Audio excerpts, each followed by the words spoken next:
ప్రియ శ్రోతలు, ఈ రోజున మనం హెబ్రీ పత్రిక 5వ అధ్యాయం 1 నుండి 6వ వచనం వరకు పాఠం చెప్పుకోబోతున్నాము. సావధానంగా వినండి. ప్రతి ప్రధాన యాజకుడు మనుష్యులలో నుండి ఏర్పరచబడిన వాడై పాపముల కొరకు అర్పణలను బలులను అర్పించడానికి, దేవుని విషయమైన కార్యములు జరిగించడానికి మనుష్యుల నిమిత్తము నియమించబడతాడు.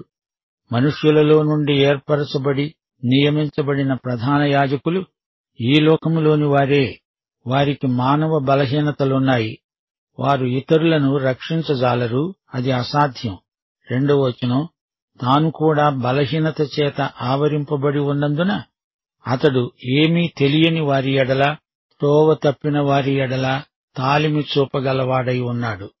ఆ హేతువు చేత ప్రజల కొరకు ఎలాగో అలాగే తన కొరకు పాపముల నిమిత్తము అర్పణము చేయవలసిన వాడు.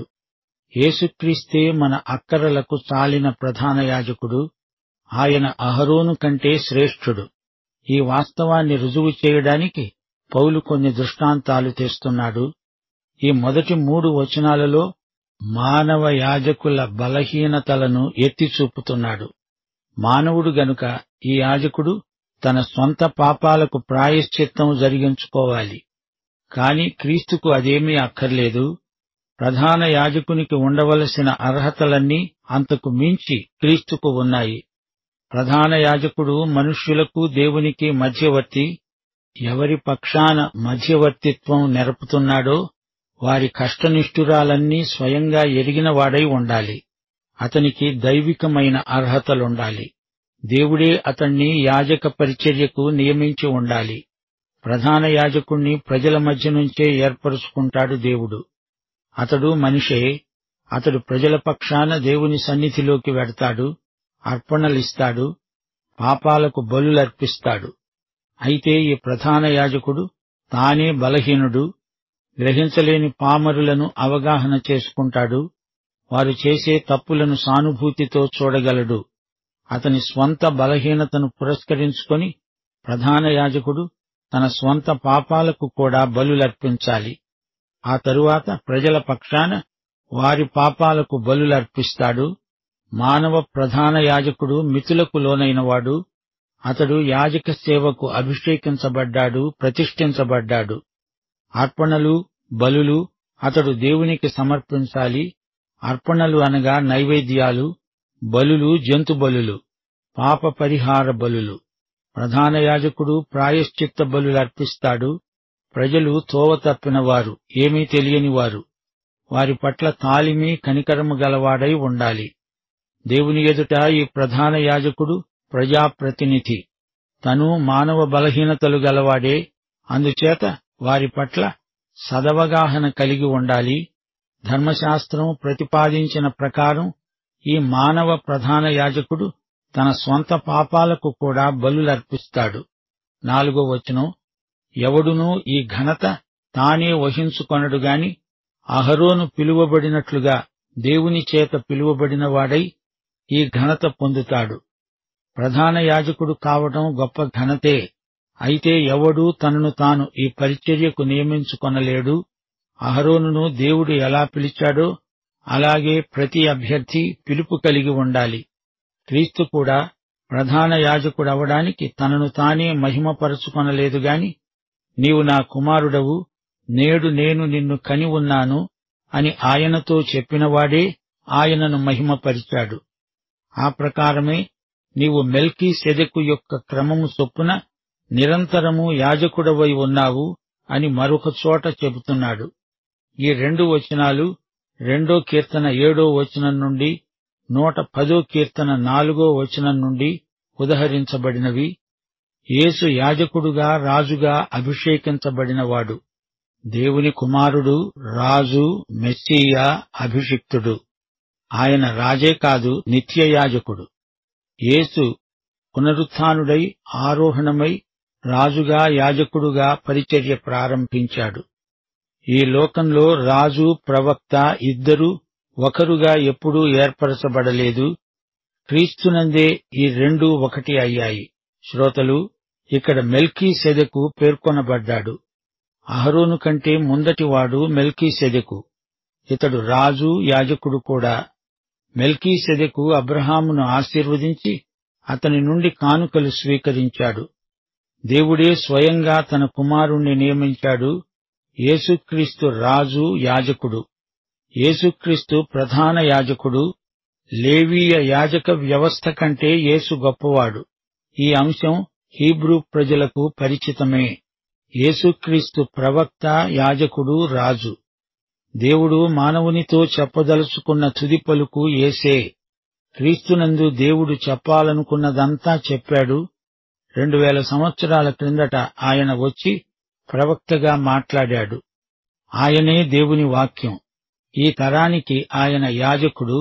త్వరలో ఆయన రాజుగా రాబోతున్నాడు. ఇప్పుడాయన మనకు మహాప్రధాన యాజకుడు. మనము ఆయనను సమీపించగలము.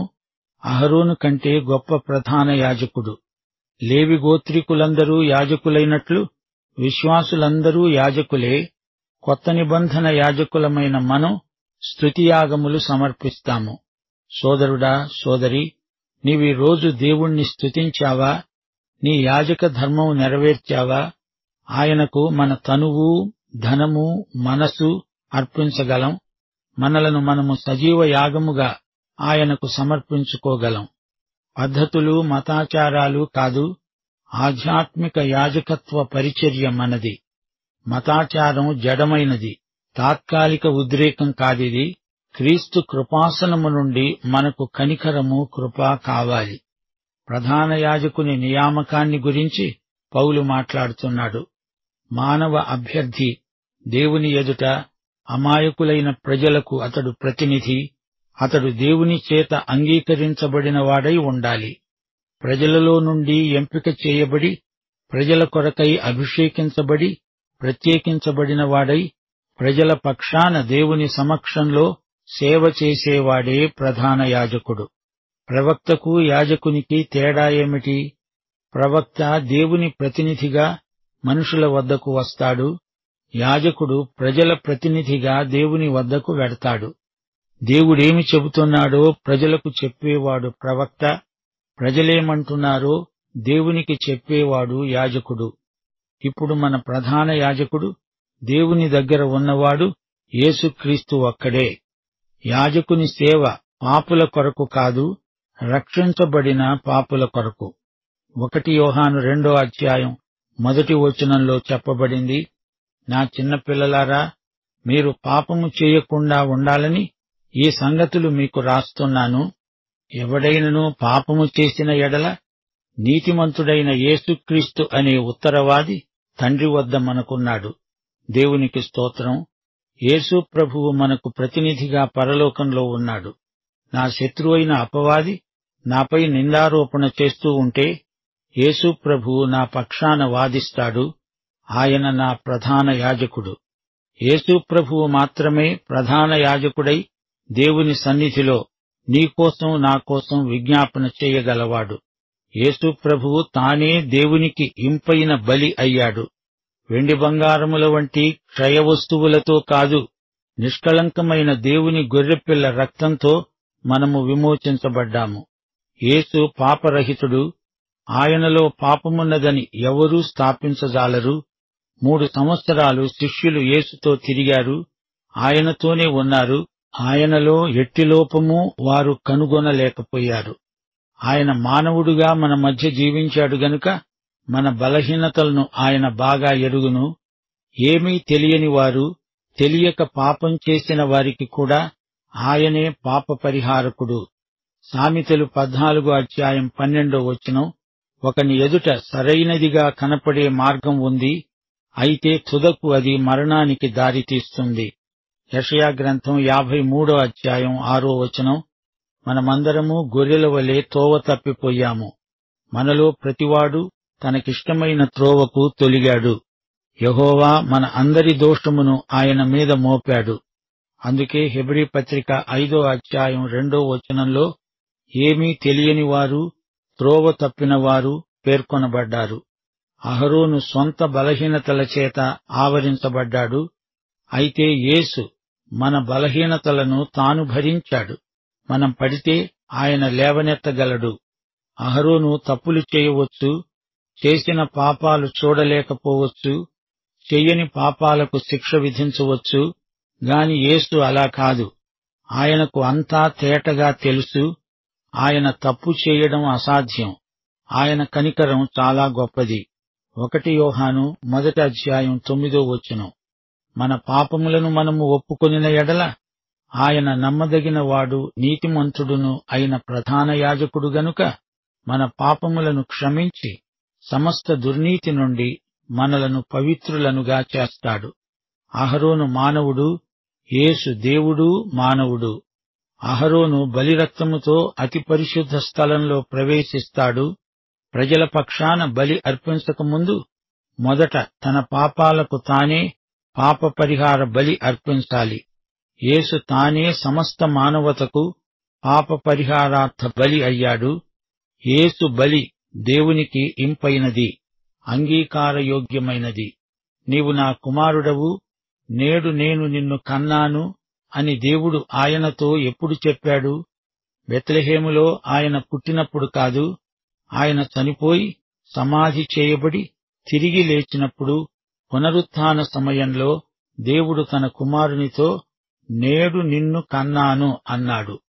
ఆయన మృతులలో నుండి లేచిన ఆది సంభూతుడు. ఆయన ఆరోహణమై పరలోకానికి వెళ్ళినప్పుడు ఆయన యాజక పరిచర్య మొదలైంది. గమనించండి, యేసు ప్రభు మెల్కీసెదెకు క్రమానికి చెందిన యాజకుడు. యేసు అహరోను క్రమానికి చెందిన యాజకుడు కాడు, మెల్కీసెదెకు క్రమానికి చెందినవాడు. అహరోను ప్రధాన యాజకత్వానికి ప్రతీక, యేసు ప్రభువు దాని నెరవేర్పు. అయినా క్రీస్తు కుమారుడు, అహరోను సేవకుడు. నీవు మెల్కీసెదెకు క్రమము చొప్పున నిరంతరము యాజకుడవు. ఇంతకు ఈ మెల్కీసెదెకు ఎవరు?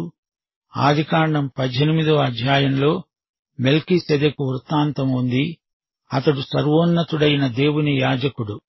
కదొర్లాయోమెరును జయించి అబ్రహాము తిరిగి వస్తున్నాడు. లోతును విడిపించి తెస్తున్నాడు. దారిలో మెల్కీసెదెకు అబ్రహామును కలుసుకున్నాడు. సొదొమరాజు కొల్ల సొమ్మును అబ్రాహాముకు ఇవ్వచూపాడు. కాని అబ్రహాము తిరస్కరించాడు. ఆదికాండం 14:18 షాలేము రాజైన మెల్కీసెదెకు రొట్టెను ద్రాక్షరసమును తీసుకుని వచ్చాడు. అతడు సర్వోన్నతుడైన దేవుని యాజకుడు. అప్పుడతడు అబ్రహామును ఆశీర్వదించి అన్నాడు, ఆకాశమునకు భూమికి సృష్టికర్త సర్వోన్నతుడు అయిన దేవుని వలన అబ్రాము ఆశీర్వదించబడునుగాక. నీ శత్రువులను నీ చేతికి అప్పగించిన సర్వోన్నతుడైన దేవుడు స్తుతించబడునుగాక. అప్పుడు అబ్రాము అన్నిటిలో మెల్కీసెదెకుకు 10వ వంతు ఇచ్చాడు. మెల్కీసెదెకు షాలేము రాజు. షాలేము అంటే సమాధానం. అతనికి నీతి రాజు అని కూడా పేరుంది.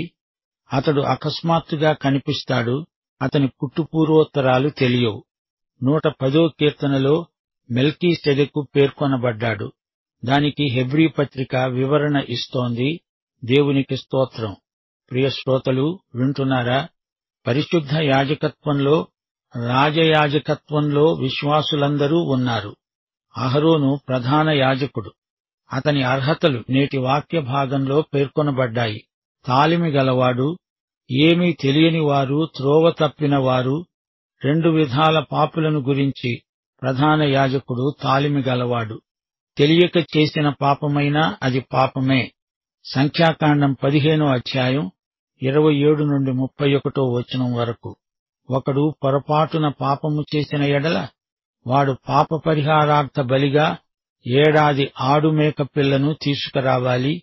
పొరపాటున యెహోవా సన్నిధిని దానిని చేశాడు గనుక తెలియకే పాపము చేసిన వాని నిమిత్తము యాజకుడు ప్రాయశ్చిత్తము చేస్తాడు. వాని నిమిత్తము ప్రాయశ్చిత్తము చేయడము వలన వాడు క్షమాపణ నొందుతాడు. ఇశ్రాయేలీయులలో పుట్టినవాడే కాని, వారి మధ్యలో నివసించే పరదేశే కాని పొరపాటున ఎవడైనా పాపము చేసిన ఎడల వానికి మీకు విధి ఒక్కటే ఉండాలి. అయితే దేశమందు పుట్టినవాడే కాని, పరదేశే కాని సాహసించి పాపము చేసిన ఎడల వాడు యెహోవాను తృణీకరించిన వాడవుతాడు. గనుక అట్టివాడు నిశ్చయముగా జనులలో ఉండకుండా కొట్టివేయబడతాడు. వారు యెహోవా మాటను అలక్ష్యము చేసి ఆయన ఆజ్ఞను మీరినందున నిశ్చయముగా కొట్టివేయబడతాడు. వాని దోష శిక్షకు వాడే కారకుడు. శ్రోతలు, ఒకే పాపాన్ని ఇద్దరు చేసినా ఆ పాపం తాలూకు అపరాధ భావన రెండు విధాలుగా ఉండవచ్చు. ఒక వ్యక్తికి అతడు పెరిగిన వాతావరణాన్ని బట్టి, నైతిక క్రమశిక్షణను బట్టి, మనస్సాక్షిని బట్టి అపరాధ భావనలు వేరువేరుగా ఉంటాయి. ఈ తేడాను దైవసేవకుడు గుర్తించి తాలిమి కలిగి అంచనా వెయ్యాలిగాని త్వరపడి తీర్పు చెప్పటం భావ్యం కాదు. కఠినంగా నిర్దాక్షిణ్యంగా విమర్శ చేయకూడదు. దైవసేవకుడు తన ఉద్రేకాలను అదుపులో పెట్టుకోవాలి. ఏమీ తెలియక తప్పు చేసిన వారు, తోవ తప్పిన వారు, వీరిని ప్రత్యేకంగా చూడాలి. లూకాసు వార్త 23:34. యేసు శిలువ మీది నుండి చేసిన ప్రార్థన, తండ్రి, వీరేమి చేస్తున్నారో వీరెరుగరు, వీరిని క్షమించు. అపొస్తలుల కార్యములు 3:17 పేతురన్నాడు, సహోదరులారా, మీరును మీ అధికారులను తెలియక చేశారని నాకు తెలుసు. 1 తిమోతి 1:13 పౌలన్నాడు, తెలియక అవిశ్వాసము వల్ల చేశాను గనుక క్షమించబడ్డాను. 1 పేతురు 2:25 అంటోంది, మీరు గొర్రెల వలె దారి తప్పిపోయారు గాని ఇప్పుడు మీ ఆత్మల కాపరి అధ్యక్షుడు అయిన ఆయన వైపునకు మరలి ఉన్నారు. దైవసేవకుడు ఏమీ తెలియని వారి ఎడల, తోవ తప్పిన వారి ఎడల తాలిమి చూపాలి. తాలిమి అంటే తొందరపడకుండా నెంపాదిగా, సానుభూతిపూర్వకంగా విచారించటం. ఈ విషయంలో యేసు ప్రభువే దైవసేవకులకు మాదిరి. మరో మాట, తన బలహీనతలను దైవజనుడు మరువకూడదు. సైతానీయ శోధనలను ప్రతి ఒక్కరూ ఎదుర్కోవలసి ఉంది. తెలియక తప్పు చేసినా, నిర్లక్ష్యం చేత తప్పిపోయినా వారిని సానుభూతితో సంప్రదించి వారిని పశ్చాత్తాపానికి నడిపించాలి. దైవసేవకులు ఇతరుల పట్ల కనికరంతో వ్యవహరించాలి. తల్లిదండ్రులారా, మీ బిడ్డలను క్రమశిక్షణలో పెంచేటప్పుడు జాగ్రత్త. వారితో మృదువుగా మాట్లాడి సంప్రదించి మంచి మార్గానికి రాబట్టాలి. యువకుల మధ్య పనిచేసే దైవసేవకులారా, సువార్థికులారా, కాపరులారా, మన ప్రధాన యాజకుడైన యేసునందు లక్ష్యముంచండి. ఆయన మాదిరిని అనుసరించండి. తెలియక తప్పు చేసిన వారిని, తోవ తప్పిన వారిని కనిపెట్టి చూడండి.